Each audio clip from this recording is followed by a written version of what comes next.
রথযাত্রায় শুধু জনসংযোগ নয়, রথ নিয়ে এবার রাজনীতি। সৌজন্যে বঙ্গ বিজেপি, তাদের রথ রাজনীতির মুখ বিরোধী দলনেতা শুভেন্দু অধিকারী। এই কর্মসূচিতে নাম দেওয়া হয়েছে হিন্দু ঐক্য গড়ে তুলুন, রথযাত্রা পালন করুন।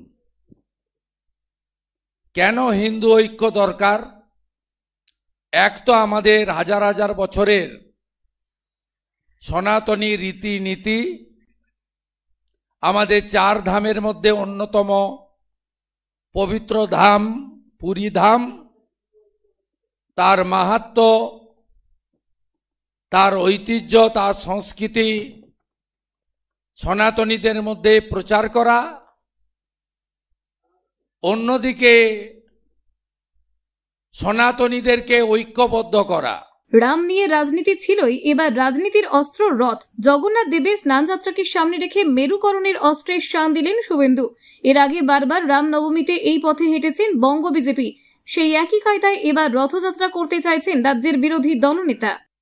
ব্রাহ্মণ, ক্ষত্রিয়, বৈশ্য, শূদ্র, আমরা যেন জাতপাতের মধ্য দিয়ে বিভক্ত না হয়ে যাই।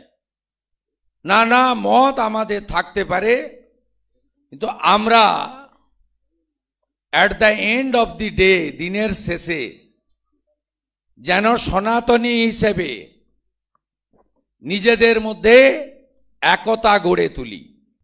যেখানে যেখানে রথ বেরোয়,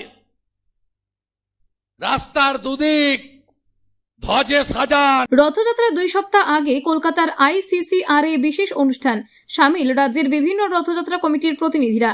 সেই মঞ্চ থেকে হিন্দু ঐক্যের পক্ষে সওয়াল করেন শুভেন্দু। গেরুয়া পতাকায় ভরিয়ে দেন, শঙ্খ, বাদ্যযন্ত্র সব নিয়ে দলে দলে সনাতনীরা রামনবমীর মতো রাস্তায় বেরোন।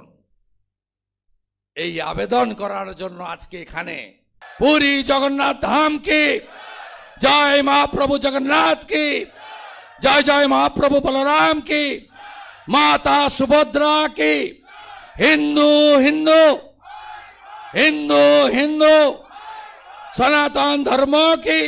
গত কয়েক বছরে বারবার হিন্দুদের ঐক্যবদ্ধ হওয়ার ডাক দিয়েছেন শুভেন্দু অধিকারী। এর পেছনে ভোটের অঙ্ক যে স্পষ্ট তাও বুঝিয়েছেন। দাবি করেছেন 2024 সালের লোকসভা নির্বাচনে হিন্দু ঐক্যের জোরেই পূর্ব মেদিনীপুরের 2 আসনেই বিজেপির প্রার্থীরা জিতেছেন। 26-এ বাংলায় পদ্ম ফোটাতে হিন্দু ঐক্যেই আস্থা রাখছেন শুভেন্দু অধিকারী।